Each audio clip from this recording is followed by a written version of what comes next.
Hello everyone, welcome back to ARU's Clearing Podcast. You're with Megan and Emma again. We're going to talk today about keeping calm and keeping that anxiety at bay during sort of the wait between your sort of summer off and your results day. So we know it can be a stressful time, and so we're going to just run through a few things that we do or we know people to do that they do during this time. So Emma, do you want to take it away? Yeah. Where'd you start? God, where do you start? I feel like it's so difficult because when you run up to your exams, you spend your whole time revising, and then suddenly it's all done and you just feel a bit like, what do I do now? Yeah. Like you feel like you should be revising, but you shouldn't be revising. Mm-hmm. You need to have time off. So you just kind of have a bit of an empty day and you're a bit like, what do I do? Yeah. So I definitely got a job. That was really helpful because took your mind off things. Yeah, and money. Always useful to Always save need up that some money. money. Yeah, that was really good just to take my mind off everything. It was such a distraction that I think I got to the point where I'd kind of forgotten about results day. And then a week before I was like, next week it's happening. Snuck up on you. Yeah. Okay. But I feel like that was really good because I think you can kind of lose a bit of your sense of like purpose once you start revising. Kind of, it's such a build up to your exams that when it stops, it's such a weird feeling that you can feel really lost. Yeah. So I think that just having that routine of going to work every day really helped me kind of settle back into things. Okay. Yeah, I think any form of a routine is going to help. Yeah. Because obviously as well, you've probably been in school or college or sixth form or whatever, and you've been getting up for school every day, getting the bus, walking in or whatever, coming home. Yeah. And there's been this routine in your life for however long, and suddenly it's just gone. And all you're doing is waiting for this one day that is, holding the future in its hands a little bit, which can be really scary. I think I would definitely recommend, you get, even if it's like a hobby or get some exercise or almost keep to a timetable. Yeah. Like, obviously don't be too strict. It's your summer off. Yeah. You're going to have fun. Have a bit of a lie-in. But even if you say, I don't know, 3 times a week I'm going to go out and ride my bike, or I'm going to meet my friends and we're going to go swimming. I think getting that bit of exercise, releasing those endorphins as well, doesn't it? Yeah. It must help to maintain a routine somewhere. Yeah, because I think it's so must. easy to finish your exams and then just so many of my friends just slept all day, and like they got into a very weird routine where they went to bed at like 3 a.m. Oh God. and slept till like 3 p.m. and they just found themselves in such a strange routine. And then obviously when you come to university, you have to try and then break that routine. It's so much harder. Yeah, because I think some students can come to university and they carry that routine on. Yeah. But it's not healthy, and you don't get out of university what you want to get out of it if you're spending all your time in bed or you're in your room. It can be, detrimental. University still, you're going to improve yourself. It's not going to be, dead easy. You're meant to be working on yourself and going through that self-development. If it was easy, we'd all be superstars, wouldn't we? Yeah. So Yeah, I think it's been really helpful for me as well, keeping that routine at university, then going into a placement year when you're working like 9 till 5. Sometimes it can be quite difficult, that transition between university and working, if you're not kind of, I don't know the word, like dedicated to it. And you're really strict with yourself and kind of make sure you have a little bit of a routine. Like, we're not saying you have to get up at 6 a.m. every day. No way. Not quite that extreme, but it is helpful to keep that routine going. Yeah. Do you practice any kind of like meditation or relaxation sort of methods? Do you do anything like that? Because I know when I was waiting for my results, it's not like a strict form of meditation at all, but I often took myself out with my book, and it was sunny because it's summer, and I could just sit on my own anywhere, even if it was, in a park or in my garden or waiting at the bus stop, whatever. I could sit there and lose myself in that book, and it gives you time to sort of just readjust and just lose yourself. I think you need that sometimes, don't you? Yeah, I really enjoy reading, and I feel like I studied history at A-level, and I really enjoy reading like history books. I know that sounds really nerdy, but I really enjoy books that have that kind of historical element. And I feel like if you keep reading that, it kind of keeps your brain going as well. Yeah. Because it can be so easy to go out of education and then just switch off your brain completely. Oh, yeah. But just kind of keeping that bit going is really nice. Yeah. And I do wish I could do meditation and like relaxation like that, but I've tried it so many times and I just get the giggles and I just can't stop giggling. Oh, no. I take myself, I sit in a quiet room by myself and you start laughing on your own. Yeah, I just can't stop giggling. Oh my goodness. And I mean, it's probably a good thing, but it's not meditation, it's like giggling. But that's true. Getting some endorphins released. Some giggles. That's funny. I don't know what's wrong with me. I don't know why gosh. I can't just lie there. I really want to take you to yoga or something and just see what happens. Oh man. Music's good. Yeah. Would you say? I definitely have spent a lot of time with my headphones in as a late teenager into my 20s. Yeah.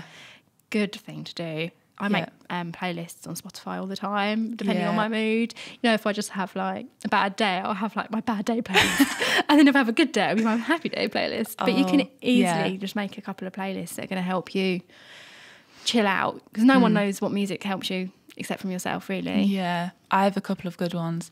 There's one called Songs to Sing in the Shower. Very good one. Only if you're home alone, though. Yeah. Because you kind of need to sing along. Is it all cheesy? Yeah. There's also cheesy hits, though, if you want a bit more cheese. Okay. Cheesy hits is a good one. These are pre-made on Spotify. Yeah. And there's hits from the musicals. If you're feeling a little bit theatrical, great playlist. I'm loving the advice. Thank you. What would you say about eating during summer? Because I don't want to sound like a health freak. I've brought up like exercise and now I'm bringing up eating, but I think it can be quite easy to drink and eat a lot during that time, especially if you know all your friends are just turning 18. It can be a bit of a dangerous time for you know, a bit of drinking and I think I struggle quite a lot because my mum's a teacher, so she was out of the house all of the time whilst I was off with my exams. So I just turned to like freezer food. So it was like chicken nuggets, chips, any like kind of ready meal. Menu, because I just couldn't be bothered. I was like, I really can't be bothered to cook. And then mum would come home and she'd be like, what have you eaten today? And I'd be like, a whole packet of nuggets. Food. Definitely healthy. Do you think summer's actually quite a good time because, you know, learn something new? You could potentially practice a few recipes over summer, take your mind off things and, you know, not think about your exams and your results, but actually you're learning as well. And when you move in, I think there's definitely some student staple meals like fajitas. That's a great one to be able to do because as well, if you're in a flat of people, you can easily make fajitas for everyone. And then it turns into like a social thing of like fajita night in the flat. Because you can make them veggie, you can make them like very good all dietary requirements, really. Fajitas is a great one. Pasta, that's a staple. Pasta. Spaghetti bolognese was probably the first thing I learned to cook in that way. I mean, it's debatable if it's really you know, did I really cook it or did I just pour some tomatoes it depends if you use a pre-made sauce or... I did for about the first 3 years of living out, but I don't now. I've learned now. I don't know what else I'd learned. First year, I definitely struggled. I remember not understanding how to even turn the hob on. And thinking, why did I not learn this before? I know. How have I got this far? And I didn't know how to turn a hob on. And washing. I didn't know how to use the washing machine or what the powder was for or the liquid was for. And you're like, what am I doing with all of this? Well, and you have the added like complexities of the student ones. You have to put money in sometimes, don't you? And you're like, how long? How many 50p's do I need? So you're having all these extra things thrown at you. So if you know the basics, it's a great time to learn the basics. And I'm sure your parents will love you if you're like, oh, Mum, I want to learn how to do the washing. Definitely. She'll be like, go for it. Yeah, I think that was the problem. My mum was one of those mums that's like, no, I've got this. And so what happened was I just didn't know anything. And because I've got a younger brother and sister, she was always doing things for them anyway. And so it's just like, don't worry, I'll just do this one. So I just never learned. But I do now, don't worry. It's all under control. You've got there in the end. You do learn. When you're on your own, you learn quickly, don't you? Yeah. But it can be quite a good thing to practice over summer, I reckon. Yeah, cooking is a great one. Did you find, I'm trying to think of other things to de-stress, or what causes stress during that break between doing your exams and getting your results? 'Cause I found social media to be one of those things that it does take over. And I think you've got 2 waves of social media coming in. You've got all your friends going out and doing things that maybe you're not allowed to go out and do, or you don't want to go out and do. But then you've also got the friends that maybe doing different plans to you, and you feel like they make your plans not seem as important, or they're talking about going to a different university, or they're talking about going into work, and that's making you feel worried that, okay, they're going to work, they're going to be earning straight away and I'm not. So did you have a way of managing social media? Are you on social media? Yeah, I don't know. I think my friendship group at school, we were a really weird mix of us. So one went to do an apprenticeship, so she started as soon as we finished exams. Okay. So then she was working and she missed out on everything else. Oh. And then there was another one that was going to be a lawyer. Wow. And she was just super stressed. Oh. And then I had a friend that had an unconditional offer, but she was still so stressed. And I was like, why are you so stressed? You've got an unconditional. And then I was like, well, if she's stressed with an unconditional, maybe I should be more stressed. You were the more relaxed one, were you? Or? Yeah, because I kind of got to when you think about it black and white, there is nothing you can do.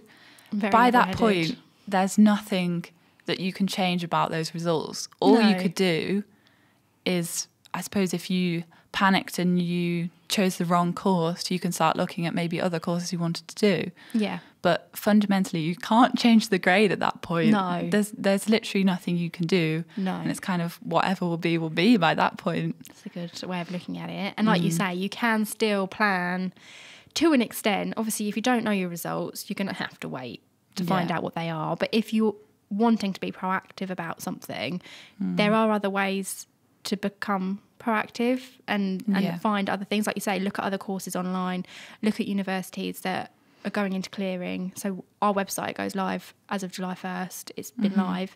And then what you can do is you can see the other courses that are going to go into clearing, and you can wait till results day, or you can apply any time from now onwards, really. And then, it gives you just other plans, other doors, other options, and having that opportunity helps. I think it helps release. Yeah. I think kind of leading up to results day, I sat down with my mum and I was like, right, if I get these grades and I get into my first choice, great. Yeah. If I get these grades, what are we going to do? Yeah. And then we kind of thought of a backup plan, which is quite reassuring because then you know, no matter what the outcome is, I know what's going to happen next, and it feels a bit more like you're in control of the situation. Yeah, because is there really such a thing as a backup plan? Because you've got just two plans, two options. Yeah. It's just other doors, and like you've gone through clearing a year after you'd already started a course. Was that your first choice as well? Yeah. So you got into where you really wanted to go and it still wasn't the plan for you. Yeah. And a year later you found the right place, and now look at you. Yeah. Yeah, it's crazy. I never thought coming into results day that I would do that course for a year and then change my mind. I thought, yes, this is a course for me. I'm going to love it. And it just didn't turn out to be how I wanted it to be. But you've still got options. I was a year in and I still changed my mind. So it just shows that there's still time. You can make other choices. You don't have to just stick with something because you've got it as your first choice. Or everyone wants you to go there. Your teachers want you to go there. Your parents want you to go there. There's pressure, isn't there? Yeah, I think there's quite a lot of pressure around it. Yeah. Well, when you're 18, 19, whatever age you're deciding to come to university, it's such a big step. I think it can be quite easy to let external pressures come in and affect that decision. But actually, it's totally your decision. And I think that's the most important thing to remember. Yeah. You shouldn't be going somewhere because your teacher wants you to go there or because your mum and dad want you to go there. It's your life. You're going to have to go there and live it. So you need to be the one that wants to do it. Yeah, because you don't want to, have, like you say, you could get to results day and you get into your first choice and you don't want to go there. And that's not unusual now. That's actually happening quite a lot. People are getting their first choice and then they're still going and calling clearing centres on results day because they're thinking, maybe they want to try something that they hadn't thought about, a completely different subject, a bit like you changed from education to business and HR, but then sometimes it's just a place, maybe they want to be closer to home. That can affect a lot of people. They start thinking, do I really want to move 3 hours away? Yeah. Or do I want to go down the road? Yeah. So that can affect a lot of people's decisions. So I don't think it's bad to have a plan for results day, regardless, even if you're super confident that there's not going to be a change. You don't want to not, ruling things out. It's not a good way to be, I don't think. Yeah. So have you got any other tips for that sort of gap between exams and results day? I don't think so. I think just kind of keeping busy is the main thing. Yeah, enjoying. Enjoy it. You've got a whole time just free. Yeah. It's amazing. Yeah, it doesn't happen again, does it? Not You don't really. have that sort of gap where it's just, Yeah. there's nothing. Yeah, there's can nothing do. you should be doing. Yeah. Yeah. It's a good time, really. So focus on enjoying that time. Remember to use some of our tips if you do feel a bit stressed. And I think, Emma's, what you said just now about planning ahead, regardless of what you think might happen, just have a plan for every eventuality. I think you'll be fine. Yeah, definitely. So, yeah, we're going to round that one up, I think. And then we're going to do another podcast in a week's time all about Emma's success story. So she came to us through clearing. We're going to talk about what she did and how successful she's been since then. Sorry, Emma. And we're going to talk about, just her whole story in general. So tune in then. See you later. Bye everyone.